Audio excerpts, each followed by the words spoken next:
Assalamualaikum warahmatullahi wabarakatuh. Alhamdulillah wassalatu wassalamu ala Rasulillah. Asyhadu an la ilaha illallah wa nasyhadu anna Muhammadan abduhu wa rasuluh la nabiyya ba'da amma ba'du. Kenalkan, nama saya Zulfahman Siregar MA.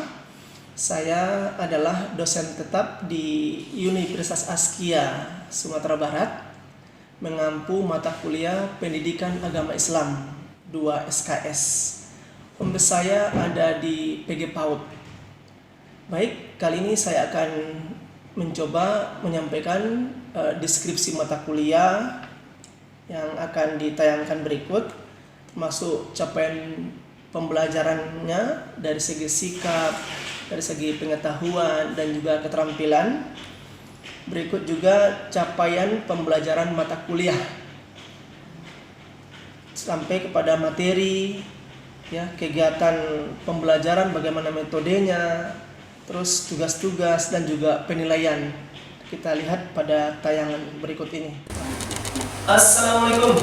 Waalaikumsalam warahmatullahi wabarakatuh. Assalamualaikum warahmatullahi wabarakatuh. Waalaikumsalam warahmatullahi wabarakatuh. Apa kabar semuanya pagi ini?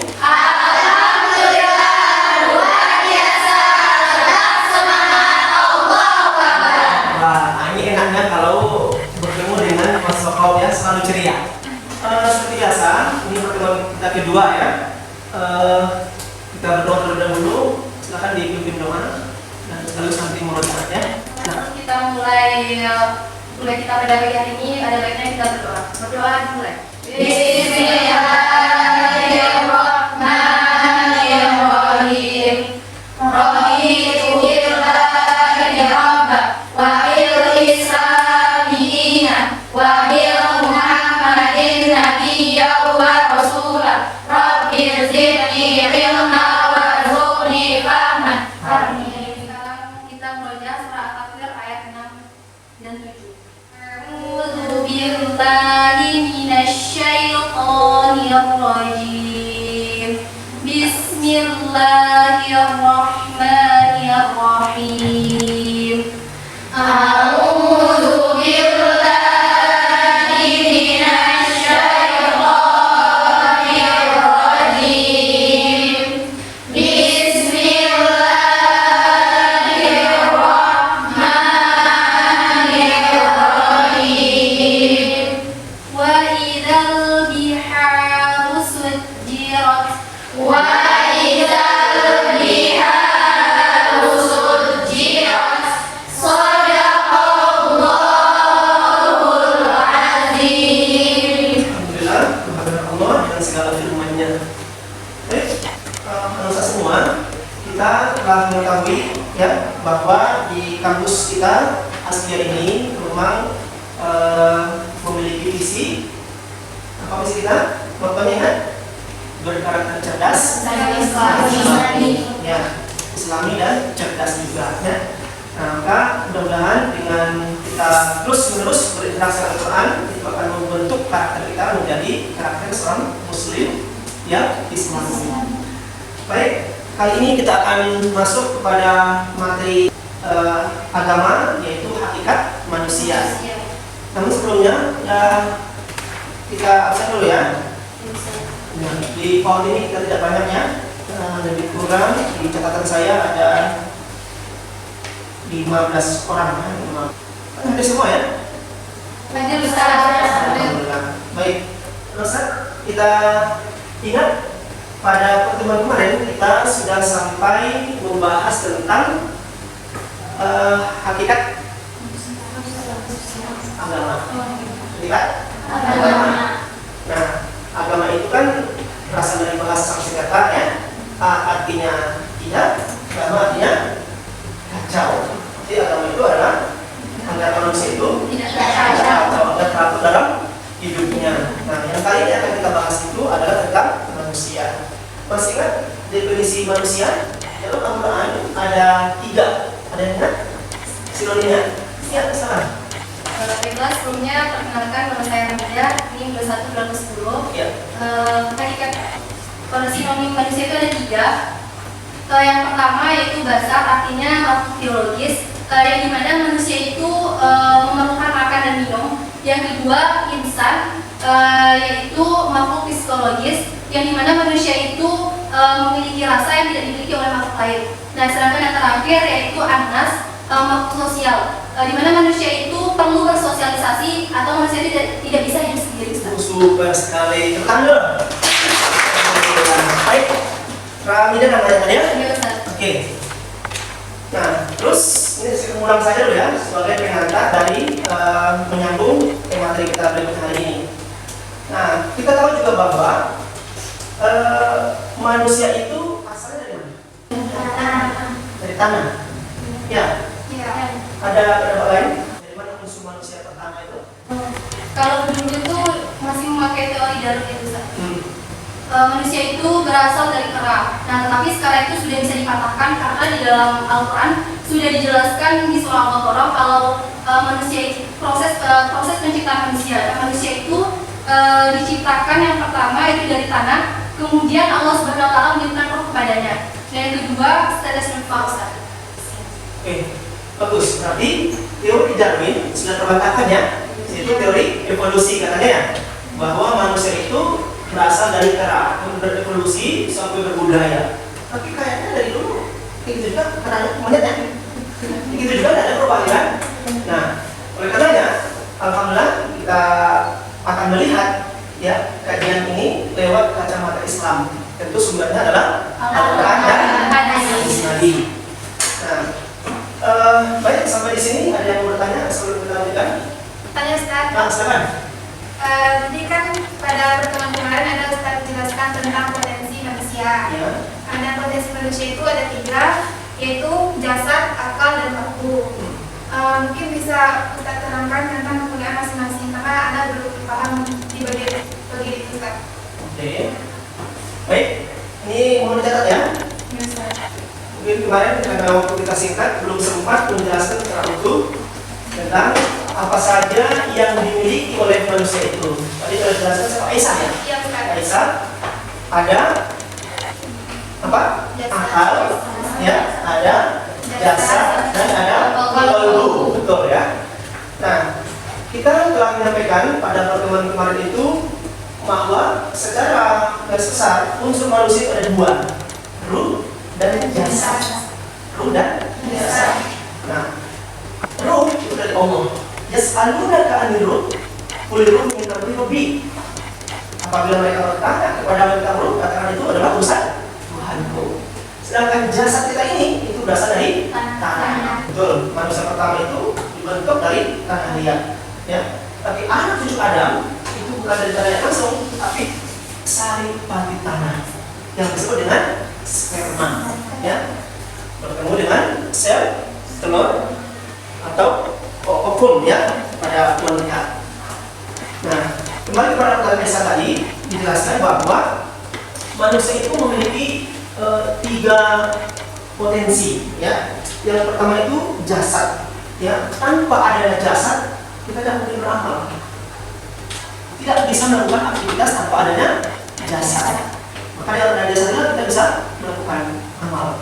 Yang kedua tadi akal ya. Jelas akal ini kebutuhannya ilmu ya, kebutuhannya ilmu. Nah, sedangkan qalbu ini melahirkan azam, tekad ya. Hanya saja perlu diingat bahwa hati manusia itu yang sebenarnya qalbu itu bolak-balik ya, kadang semangat, kadang tidak.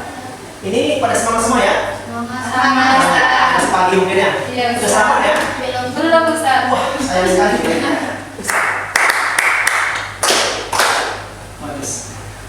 Kita memasuki materi hakikat insan, hakikat manusia. Jadi adapun indikator dari materi ini ya, kita akan mengetahui siapa kita. Who am I? Siapa diriku? Man ana? Siapa aku? Penting ya, yang pertama. Kemudian yang kedua, kita juga akan mengetahui apa sih hakikat diri kita ini, untuk apa ya. Maka penting sekali materi ini kita sampaikan agar kita tahu siapa diri kita. Nah, kemudian akan kita tahu pula apa tujuan hidup kita. Karena Ustaz, kita alhamdulillah diberikan Allah kelebihan dari makhluk yang lain. Secara umum adalah akal, betul? Akal. Nah, kita lihat, setidaknya hakikat hidup manusia itu ada 5. Ya, ada berapa? 5. Ya, setidaknya. Yang pertama adalah sebagai makhluk. Nah, ini secara umum. Masih ingat makhluk itu artinya apa? Ciptaan. Kalau yang mencipta namanya Pencipta Allah. Kholik. Kholik. Apa namanya?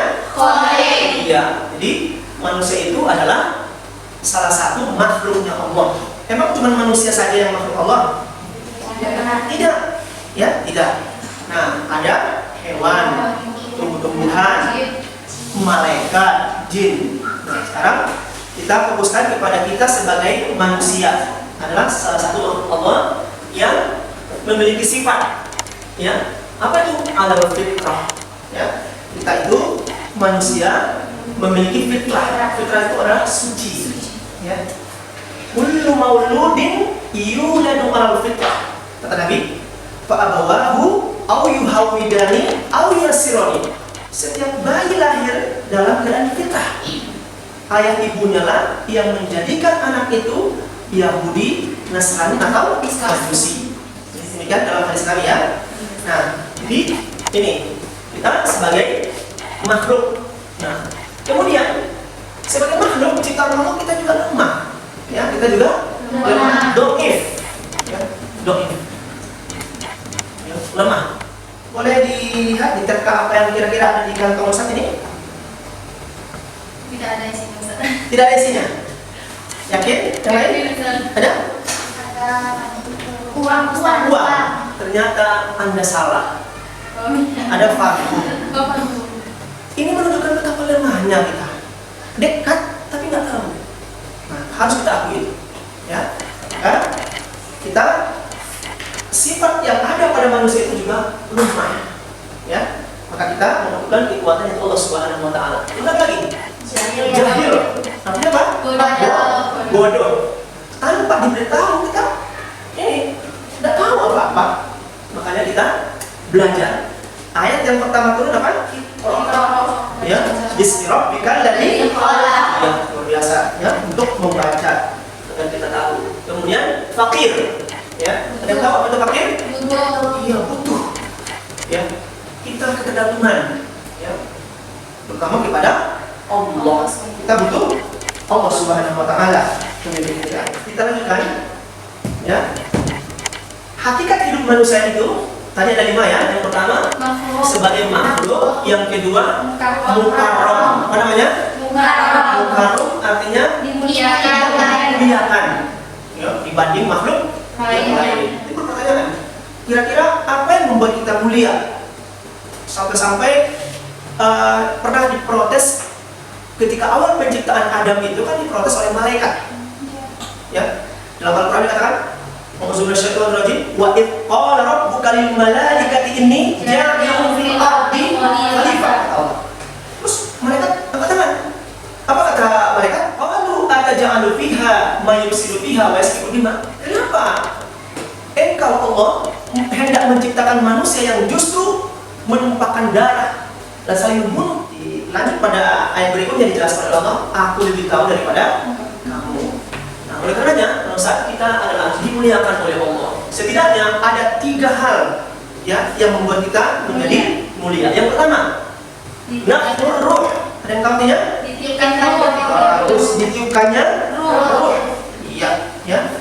Jadi ketika manusia namanya masih berbentuk janin dalam perut ibunya, dan ada beberapa tahapan. Ya, ada yang ingat berapa hari baru diperlukan? 120 hari.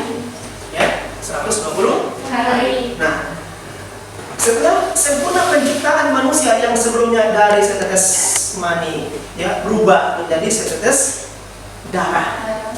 Terus berubah lagi menjadi segumpal daging. Maka setelah sempurna penciptaan kita itu ditiupkanlah ruh oleh Allah. Dan kita ditanya saat itu, alastu birabbikum? Semua bayi mengatakan, qalu bala syahidna. Benar ya Allah, engkau Tuhan kami. Nah, Manusia sekali lagi kita mulia karena ditiupkannya roh oleh Allah Subhanahu wa taala. Yang kedua apa? Diberikan istimewa. Iya, yang kedua namanya al-imtiyazat, ya, yaitu diberikan keistimewaan ya oleh Allah Subhanahu wa taala. Baik dari segi bentuk tubuh kita, ya, bila dibandingkan dengan makhluk yang lain jauh kita lebih gagah, lebih cantik. Ya. Coba kira-kira apa yang beda kita mirip dengan manusia? Oke. Kera atau monyet? Ya. Gagah nggak monyet itu dibandingkan manusia? Makanya dijelaskan oleh Allah, laqad khalaqnal insana fi ahsani taqwim. Sungguh kami menciptakan manusia sebaik-baik bentuk. Coba, kepala kita di atas, kaki di bawah. Ya, kalau binatang itu tangan kakinya sama-sama di bawah. Ya kan? Ada lagi binatang yang merayap. Kita atas kepala kita. Ingat, di hadapan Allah, ketika kita sujud, kepala kita yang mulia yang di atas ini sama rendahnya dengan kaki kita. Nah, sekali lagi kita memiliki keistimewaan dari makhluk yang lain. Yang tadi kita punya akal, ya, apalagi punya hati. Ya, kalau pohon punya hati enggak? Tidak. Ada nggak antum dengar ketika pohon ditebang anaknya nangis anaknya? Nggak ada ya? Tidak ada. Ya. Binatang juga begitu, paling yang marah. Ya, tapi yang manusia itu dia memiliki kolbu. Nah, yang ketiga yang menjadikan kita istimewa itu adalah Alam daripada iya, alam ini ditundukkan buat manusia. Inilah yang disebut dengan yusakhkharu lahul qaul. Benar benar. Lautan luas ya, bisa ditundukkan untuk manusia. Besi, kapal itu kan besi ya, kok bisa mengapung di atasnya? Demikian juga udara yang ditundukkan buat manusia. Pesawat bisa naik, terbang di atas. Luar biasa. Binatang-binatang gajah yang besar pun tunduk kepada manusia. Harimau pun ya tunduk. Maka pernah lihat ada sirkus namanya ya? Ya, binatang-binatang buas menjadi hiasan, permainan ketika itu. Baik, sampai di sini kira-kira ada yang ragu tentang kemuliaan manusia itu? Dari kami ya? Oke, yang ketiga, hakikat manusia itu adalah mukallaf. Ya, mukallaf. Nah, mukallaf itu artinya mendapatkan beban amanah. Manusia itu diberi amanah. Ya, bukan dibebankan kepada makhluk yang lain amanah itu dari Allah, tetapi diberikan kepada manusia. Nah, apa yang dibebankan kepada manusia? Ada dua. Pertama, untuk beribadah kepada Allah. Yang kedua, sebagai khalifah, sebagai khalifah. Nah, ibadah. Ada yang ingat ayat yang memerintahkan kita untuk beribadah? Wa ma khalaqatul jinna wal insa illa dan tidak diciptakan jin dan manusia melainkan beribadah kepada. Betul sekali. Tepuk tangan dulu. Jadi tidaklah Allah menciptakan jin dan manusia melainkan hanya untuk beribadah kepada Allah. Kenapa makhluk yang lain itu seperti hewan, tumbuhan enggak? Kok dua makhluk ini? Tahukah antum yang membuat kita persamaan yang antara manusia dan jin? Dan apa perbedaannya? Persamaannya dulu. Sama-sama makhluk yang diciptakan Allah untuk beribadah. Jelas? Perbedaannya apa? Manusia dengan jin. Ya, betul. Jin itu adalah makhluk gaib. Kita makhluk ya nyata, makhluk biologis, makhluk psikologis. Yang kedua, ya, beban yang diberikan kepada manusia itu adalah sebagai khalifah. Khalifah fil ardh.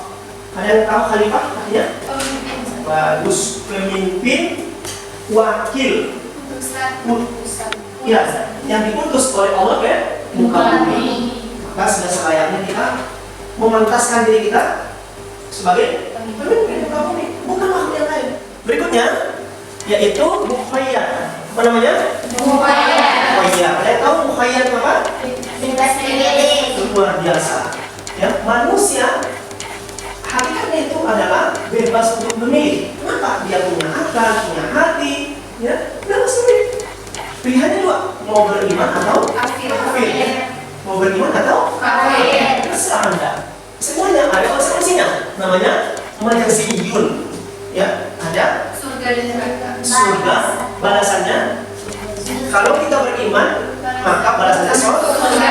Kalau kita ingkar, neraka. Baik, ini pengantar diskusi kita. Ya, baik. Masa semua, kalau tidak ada lagi yang bertanya, kita akan perdalam dalam diskusi. Ya, silakan dibagi kelompok tentang apa saja potensi yang dimiliki oleh manusia. Silakan. Ini kelompok A ya.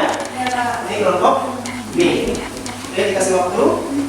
Kelompok 1 B ya. B. Silakan kelompok B untuk presentasi. Ya, sini. Baiklah, kami akan presentasikan hasil diskusi kami tentang potensi manusia, pendengaran, penglihatan, dan hati. Di dalam surah An-Nahl yang artinya, dan Allah mengeluarkan kamu dari perut ibumu dalam keadaan tidak mengetahui sesuatu pun, dan Dia memberi kamu pendengaran, penglihatan, dan hati agar kamu bersyukur. Jadi maksudnya, ayat tersebut menjelaskan tentang perintah untuk mensyukuri potensi yang diberikan pendengaran, penglihatan, hati atau pikiran. Dan cara kita mensyukuri pendengaran yang pertama yaitu kita mendengarkan, kita sebagai manusia harus mendengarkan hal-hal yang baik seperti halnya mendengarkan kajian atau mendengarkan ceramah dan sebagainya. Seterusnya yang kedua yaitu penglihatan. Kita bersyukur kepada Allah terhadap penglihatan seperti contohnya membaca Al-Quran, melihat yang baik-baik, yang positif gitu. Misalnya kan tadi itu membaca Al-Quran, menundukkan pandangan dari hal-hal yang negatif. Terus yang ketiga itu hati. Maksudnya itu kita menjaga hati kita untuk lebih baik lagi. Seperti contohnya tidak boleh iri, dengki, positive thinking kepada orang lain. Dapat yang ambil kesimpulannya, berarti potensi manusia itu ada 3 ya. Yang pertama,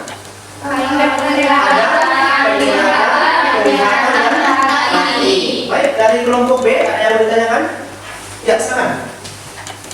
Baiklah, kami dari Berarti kalau bisa. Baiklah, kami dari kelompok B akan bertanya kepada kelompok 1 yang mana pertanyaannya, bagaimana kalau manusia tidak menggunakan potensi tersebut dan apa akibatnya? Sekian terima kasih. Wah, mantap. Tepuk tangan dulu. Langsung jawab ya. Ya, silakan.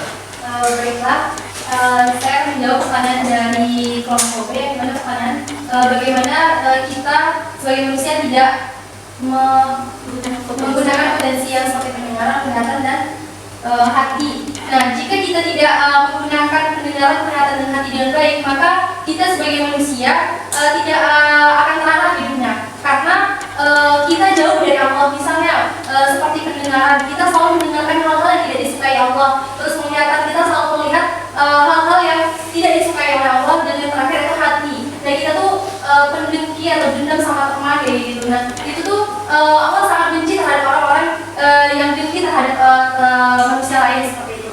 Nah, jadi kita sebagai manusia ketika kita tidak menggunakan potensi tersebut, maka kita tidak terarah dan kita di akhir nanti akan mendapatkan balasan yang setimpal terhadap apa yang kita lakukan di dunia. Bagus. Saya kembalikan kepada. Ya, terima kasih. Kita kasih aplaus buat kelompok A. Jadi, silakan diperhatikan sejenak. Ya, Allah telah memberikan kita potensi yang luar biasa. Ketika kita menggunakan potensi itu, maka kita disebut dengan amanah. Sebaliknya, ketika kita tidak menggunakan potensi itu dengan sebaik-baiknya, kita disebut apa? Khianat. Oke, sekarang dijelaskan kelompok B. Silakan. Saya menjelaskan penjelasan manusia terhadap potensi manusia. Potensi manusia terbagi dari dua kelompok. Yang pertama amanah, yang kedua khianat. Amanah disebut dengan khilafah, diinginkan oleh Allah karena khilafah akan diinginkan oleh keluarganya yang berupa terlihat asli. Menggunakannya harus sesuai dengan kehendak yang Allah tidak tentang peraturan. Yang khianat yaitu orang yang berjalan akan bersikap seperti hewan, seperti hewan ternak, contohnya anjing, monyet, kayu, babi, batu, dan lalat. Oke, itu dari kelompok B. Jadi akibat kalau kita berkhianat dengan amanah yang diberikan Allah kepada kita, maka kita diibaratkan seperti hewan, ya, seperti hewan. Ada yang disebut dengan seperti anjing, seperti babi, gitu ya. Masing-masing kan punya karakter ya. Kalau anjing itu sudah diberi tulang pun dia tak kalau lidahnya. Kemudian kalau babi itu bisa rakus, ya, rakus. Ada juga yang disebutkan seperti pohon, tidak kreatif. Dari dulu sejak ditanam tetap seperti itu. Ya, ada yang seperti batu, ya, sederas apapun yang lewat di atasnya biasa aja. Adakah manusia itu ada? Nah, inilah kemudian kita akan ambil kesimpulan ya, bahwa di dalam Al-Quran surat Al-A'raf ayat 179 Allah katakan untuk waspada kita, walaqad dzara'na li jahannama katsiran minal jinni wal ins lahum qulubun la yafqahuna biha wa lahum a'yunun la yubsiruna biha wa lahum adhanun la yasma'una biha ulaika kal an'am bal hum adall. Ya, sungguh kebanyakan penghuni neraka jahanam nanti kata Allah adalah manusia dan jin. Kenapa? Karena mereka memiliki hati, ya, tetapi tidak digunakan hatinya untuk merasakan keagungan Allah. Walahum a'yunun la yubsiruna biha, mereka punya mata untuk melihat, tetapi tidak digunakan untuk apa? Melihat tanda-tanda kebesaran Allah. Mereka juga punya telinga untuk mendengar, tetapi tidak digunakan untuk mendengarkan ayat dari Allah. Ulaika kal an'am bal hum adol. Mereka itu seperti binatang karena bahkan lebih rendah dari padanya. Baik, ada pertanyaan? Ada yang tidak? Silakan. Ya, boleh. Baiklah, kami dari kelompok A ingin bertanya kepada kelompok B. Pertanyaannya yaitu, misalnya kan ada pemilu. Di dalam pemilu itu pasti ada yang calon kan. Kita contohkan saja capres pemilihan presiden. Nah, sebelum calon itu dipilih pasti dia akan melontarkan kata-kata janji kepada rakyat agar dia dipilih itu. Nah, di saat dia sudah terpilih, sudah menjadi presiden, dia tidak melaksanakan janji-janji yang sudah dia katakan itu. Kalau dia kan sudah khianat. Lalu bagaimana tanggapan kelompok tentang itu? Sekian, terima kasih. Tentang dulu. Langsung semuanya. Ini sudah dekat ya 2024 ya. Ada tanggapan? Apa akibatnya kalau kita berjanji tetapi tidak ditepati? Ada yang tahu? Baik, pernah dengar kata-kata khianat? Apa tanda-tandanya? Apa? Biasa dulu, tanda-tanda munafik ada 3. 1, apabila dia berjanji dia ingkar, apabila dia berkata bohong, dan apabila dia amanah dia berkhianat. Alhamdulillah, setelah kita berdiskusi panjang lebar dan karena sampai kepada penghujung, kita akan mengakhiri. Namun sebelumnya kita ambil kesimpulan. Mungkin Ustaz ada yang bisa bantu mengambil kesimpulan pada kita ini tentang hakikat manusia. Ya, silakan. Dapat disimpulkan yang pertama tadi itu makhluk atau ciptaan, misalnya manusia itu diciptakan gitu Ustaz. Dan yang kedua dimuliakan. Yang ketiga dibebani Ustaz. Yang dibebani itu seperti beribadah terus menjadi khilafah di bumi. Oke. Setidaknya ada 5 ya. 3 tadi ya? Iya Ustaz. 3. Oke. Pertama sebagai makhluk ciptaan Allah. Yang kedua dimuliakan dibanding makhluk yang lain. Yang ketiga mendapatkan amanah, beban yang harus terjawabkan. Ada tambahan? Ya, silakan. Yang keempat bebas memilih mau beriman atau kafir. Betul sekali. Jadi kita bebas. Ya, kenapa? Kita diberikan akal, ya. Memilih, terserah mau beriman atau kafir. Terakhir ada? Ya, silakan. Yang kelima yaitu akan mendapatkan balasan seperti surga dan neraka. Surga bagi yang memilih beriman, yang neraka bagi yang kafir. Masya Allah. Ustaz, inilah kesimpulan dari pembahasan kita, yaitu hakikat manusia, termasuk potensinya ada 3 tadi ya. Yang pertama ada pendengaran. Baik, alhamdulillah. Semoga kita bisa memahami hakikat hidup kita sehingga kita tahu akan tujuan hidup. Untuk apa kita hidup? Beribadah Kita harus jadikan PR ya. Bagi yang menghafal darinya Az-Zariyat ayat 56. Tugas ya.